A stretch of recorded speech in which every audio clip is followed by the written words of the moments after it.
ఈ దేశ నిర్మాణం చేసినటువంటి క్రైస్తవ సమాజం, ఈ దేశ నిర్మాణం చేసినటువంటి క్రైస్తవ సమాజం కలలుగన్నటువంటి రాజ్యం స్క్రీన్ మీద మీకు కనిపిస్తా ఉంది. 1807లో abolishment of the slavery act నీ రాజు తీసుకొచ్చాడు. జోగిని అనే వ్యవస్థను కూల్చడానికి నీ రాజు తీసుకొచ్చాడు. 1930లో ముత్తులక్ష్మిరెడ్డి నిలబెట్టి మెడ్రాస్ లెజిస్లేటివ్ కౌన్సిల్లో ఈ దేవదాసి వ్యవస్థను నాశనం చేయటానికి దాన్ని తీసి పారేయండి అని పిల్లు పెట్టింది. నీ రాజు పంపగా వచ్చిన వ్యక్తులు ఆంధ్ర జోగిని యాక్ట్ మనం తీసుకొచ్చాం. ఇంగ్లీష్ ఎడ్యుకేషన్ ఫర్ ఎవ్రీబడి, ప్రతి ఒక్కరికి 1835 మనం తీసుకొచ్చాం. 1795 రైట్ టు ప్రాపర్టీ, అంతకుముందు ఎవరు భూములు కొనటానికి లేదు. బడుగు బలహీన వర్గాలు భూములను స్వాధీనం చేసుకునేవాళ్ళు. నీకేంద్ర రే మల్లిగా అనేవాళ్ళు, నువ్వెవర రే ఈరిగా అనేవాళ్ళు, నువ్వెవర రే బయటుండు, నువ్వు మా ఇంటికి రావద్దు, నీ నీడ పడద్దు అన్నారు. కానీ నీ రాజు నీకు అధికారం ఇచ్చాడు. భూమి కొనుక్కునే అధికారం, భూమిలో పండించుకునే అధికారం, పండించిన దాన్ని తినే అధికారం నీది. అంతకు ముందేమయ్యేది, భూమి తీసుకుని కష్టపడి మంచిగా పనిచేసి ఇంత పండు వండిన తర్వాత వస్తాడు అయ్యగారు, ఏట్రా ఇది ఏటి బాబండింది, అమ్మగారి కాలంటే ఇచ్చిరాపో అంటే నోరు మూసుకొని ఇవ్వాలి అంతే. అదే చట్టం. కానీ ఈరోజు అది కాదు. నువ్వు పండించింది నువ్వు తింటావు, నువ్వు పండించింది నీ పిల్లలు తింటారు, నువ్వు పండించింది ధైర్యంగా నీకోసం పెట్టుకుంటావు, పొదుపు చేసుకుంటావు. కారణం ఏమిటి?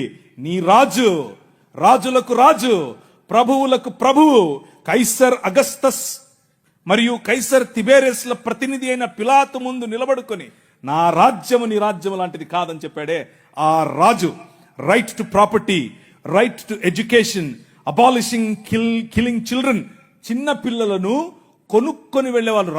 ఆయన ఒకసారి రాశారు, ఈ దాన్ని ఏమంటారు, కాటన్ గారు ఆయనకు రాసినటువంటి కాటన్ గారి గురించి రాసినటువంటి పత్రిక ఒక పుస్తకంలో ఇలా రాసిందట. ఏంటంటే వాళ్ళ ఇంట్లో పనిచేసేటట్టు ఒక ఆయమను వచ్చి ఒక ₹1 ఇవ్వమ్మా అని అడిగింది. ఆ రోజుల్లో ₹1 ఎందుకమ్మా అంటే, నేను వెళ్ళి రాజమండ్రిలో ఒక ఆడపిల్లను కొనుక్కొచ్చుకుంటాను అంటుంది. ఏంటి కొనుక్కొచ్చుకుంటావా? ఎందుకు? అది మన పరిస్థితి ఆ రోజుల్లో.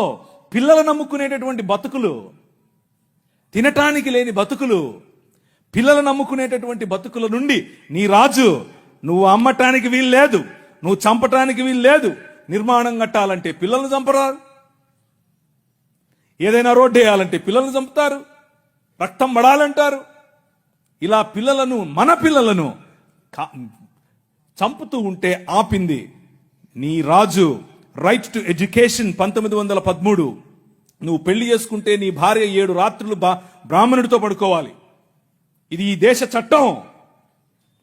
నువ్వు నల్లగా ఉన్నావట, నీకు దాన్ని ఏమంటారు బట్టతలు ఉందంట, రింగులు ఎంటుకలు ఉన్నాయంట, కాబట్టి నువ్వు దాసుడివి, దస్యుడివి, నువ్వు రాక్షసుడివి, నువ్వు మ్లేచ్ఛుడివి.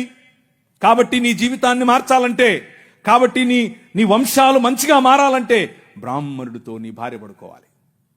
కలిగే పిల్లలు ఎలా ఉంటారు? అప్పుడు ఆర్యీకరణ జరుగుతుంది.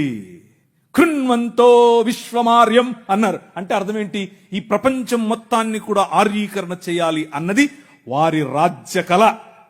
The kingdom of Rama, but the kingdom of God, దేవుని రాజ్యం ఏమన్నా తెలుసా?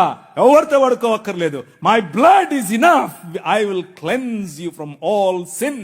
ప్రతి పాపము నుండి యేసు రక్తము నిన్ను కడిగి పరిశుద్ధునిగా చేస్తుంది. ఎవరి దగ్గర పడుకోవక్కర్లేదు.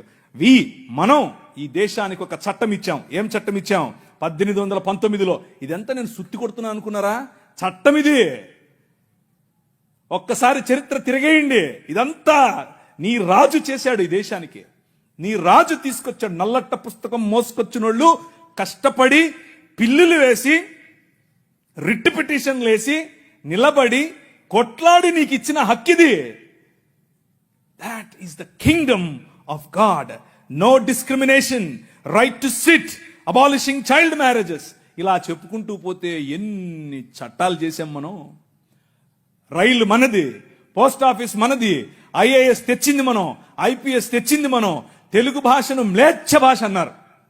అరే ఏం భాష మాట్లాడుతున్నాడు మ్లేచ్ఛుడా అంటే తెలుగు భాషలో డిక్షనరీ, మొట్టమొదటి డిక్షనరీ మంది మీ నాయన రాజు, ద కింగ్. మనం ఇచ్చాం. CP brown, he was a machinery. ఆయన కలెక్టర్ మాత్రమే కాదు, మిషనరీ.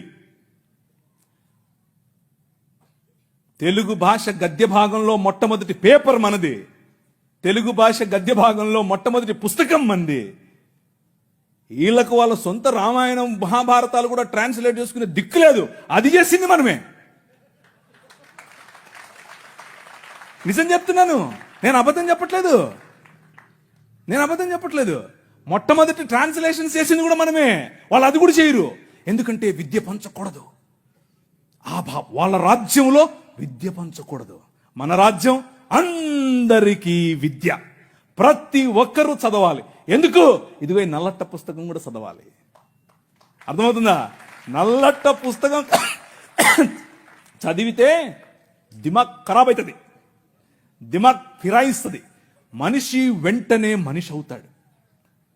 ఈ రాజ్యం మనుషుల కోసం రాజ్యం. ఆ రాజ్యం తలకాయలో నుంచి వచ్చిన వాళ్ళకి మాత్రమే రాజ్యం, భుజాల్లో నుంచి వచ్చిన వాళ్ళకే రాజ్యం.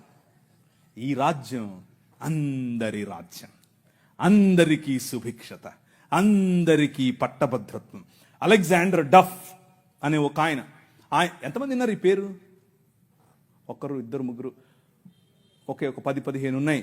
మిగిలిన వాళ్ళు ఒక చెంచా నీళ్లు తీసుకొని దూకండి. అలెగ్జాండర్ అంటే పొరపాటున మీద గ్రీకు ఒక ఆయన వచ్చాడు గుర్రం వేసుకుని, ఆయన అనుకుంటారు కాదు, ఈయన వేరే. అలెగ్జాండర్ డఫ్. ఈయన రవి అస్తమించని బ్రిటిష్ సామ్రాజ్యం పైన ఇన్ఫ్లుయెన్స్ తీసుకొచ్చాడు. ఏం ఇన్ఫ్లుయెన్స్ తెలుసా? నా పిల్లలు చదవాలి, మా భారతీయ పిల్లలు చదువుకోవాలి. వీళ్ళు అన్నారు, ఎందుకు, మాకు అవసరం లేదు, మీ పాశ్చాత్య విద్యతో మేమేం చేస్తాం, మేము మంత్రాలు చదువుతాం. ఆయన అన్నాడు, మంత్రాలకు చింతకాయలు నైరాల్తా హై. అలెగ్జాండర్ డఫ్, నో, చదవాలి, మన పిల్లలు చదవాలి, ఆంగ్ల భాషలో చదవాలి, ప్రతి భాషలో చదవాలి, తెలుగులో చదవాలి, తమిళంలో చదవాలి, బెంగాలీ కావాలి, పుస్తకాల తర్వాత పుస్తకాలు, పుస్తకాల తర్వాత. ఈ అలెగ్జాండర్ డఫ్ యొక్క ఇన్ఫ్లుయెన్స్ కారణం చేత ఈశ్వరచంద్ర విద్యాసాగర్, అలాగే రాజా రామ్మోహన్ రాయ్ ఇలాంటి వాళ్ళు నిలబడి, ఎస్, మా పిల్లలు చదవాలి, మా పిల్లలు కూడా చదవాలి, మంత్రాలకు మేమేం చేసుకోవాలి, అవసరం లేదు, ఎల్లమ్మకు పుల్లమ్మకు పోయి మీరు చదువుకోండి అని యూనివర్సిటీస్ ఒకే సంవత్సరంలో, అటువైపు మెడ్రాస్ యూనివర్సిటీ, ఇటువైపు బాంబే యూనివర్సిటీ, ఇటువైపు శ్రీరాంపూర్ యూనివర్సిటీగా ఈ రోజు ఏదైతే ఉందో బైబిల్ కాలేజ్ అనుకుంటున్నారో అది ఆ రోజు కల్కటా యూనివర్సిటీ. 3 యూనివర్సిటీలు స్థాపించటానికి వెనకుండి పనిచేసింది ఈ అలెగ్జాండర్ డఫ్. ఈయన ప్రభావం, ఈయన ఇన్ఫ్లుయెన్స్ కారణం చేత మెకాలే అనే ఒక వ్యక్తిని ఈ దేశానికి పంపించారు. పోయి చూసి రాపో బాబు, అసలు చదువు అవసరమా లేదా. ఆయన ఇచ్చినటువంటి నివేదిక, ఎస్, అందరూ చదవాలి. ఇంతమంది కూర్చొని ఉన్నారు, బైబిల్ సంకలో పెట్టుకుని ఓ వెళ్ళిపోతున్నారు, బాగుంది. కానీ ఏడి ఒక్క అలెగ్జాండర్ డఫ్?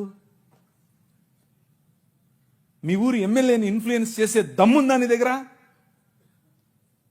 మీ ఊరి ఎంపీ దగ్గర నిలబడుకొని మాకు ఇది కావాలి అని అడిగే దమ్ముందా నీ దగ్గర? అలెగ్జాండర్ డఫ్ నీ కోసం కొన్ని 100 సంవత్సరాల క్రితం నీ పిల్లల కోసం ఆలోచించాడు. ఎలా కట్టాం మీ దేశాన్ని తెలుసా?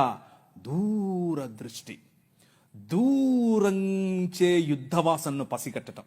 యోబు గ్రంథంలో రాసినట్టు, గుర్రమును చూచితివా, అది వాడి రౌతును తిరస్కరిస్తుంది, తలతలలాడు ఈటెలను మెలమెలలాడు ఆ బల్లెములను చూసినప్పుడు రా రా అని ఉద్దండ కోపముతో మిడతల వలె గంతులేసి ముందుకెళ్తుంది.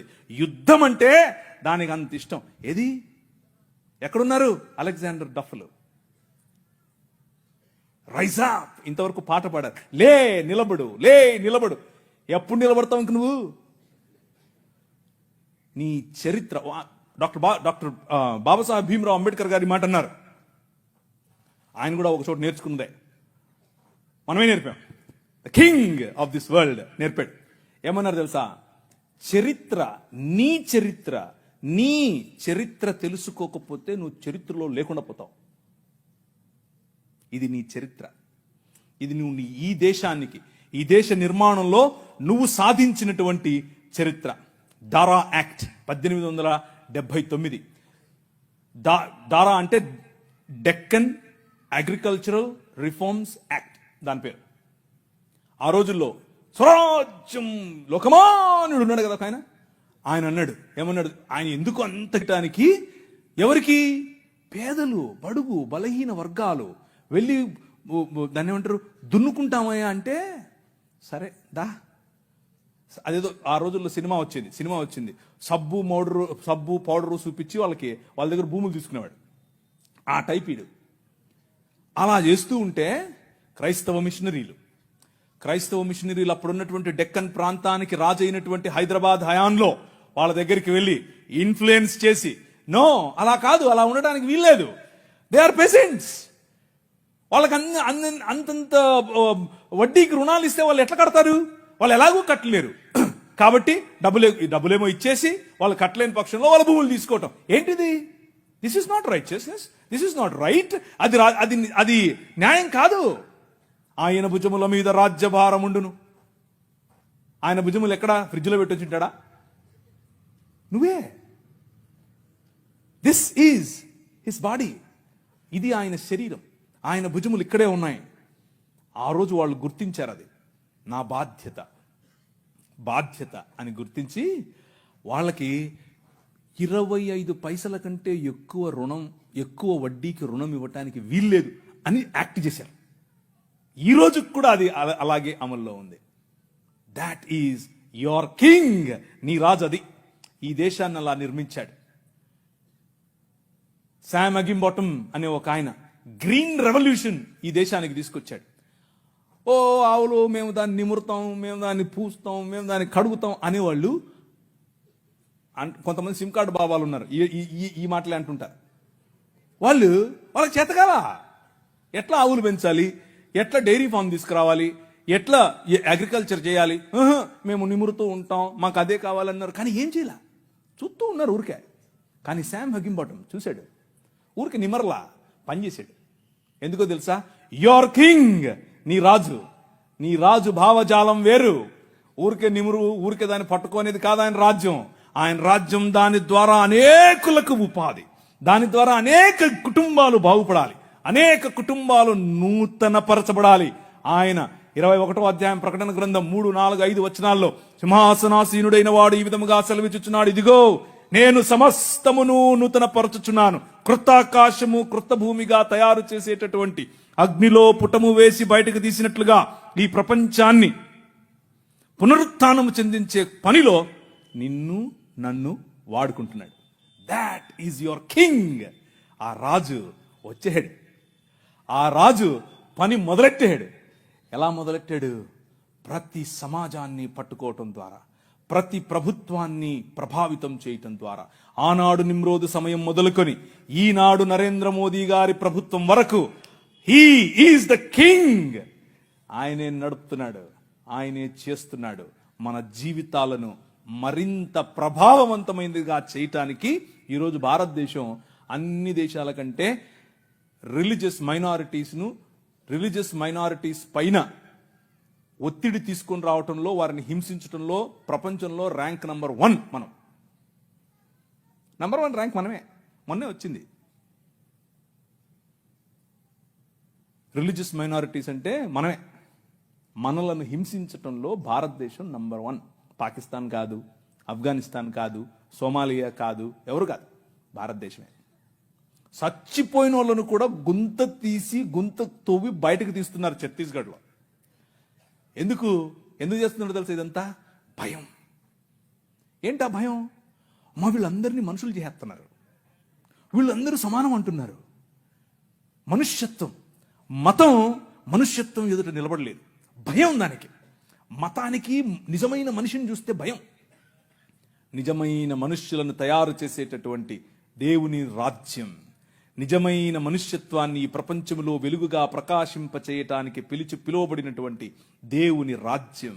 ఆ రాజ్యం నిలబడాలి, ఆ రాజ్యం పోరాడాలి, ఆ రాజ్యం భయంకరమైనటువంటి ఈ ఒడుదుడుకులలో కూడా నిలబడాలి. అలా నిలబడటానికి మీరు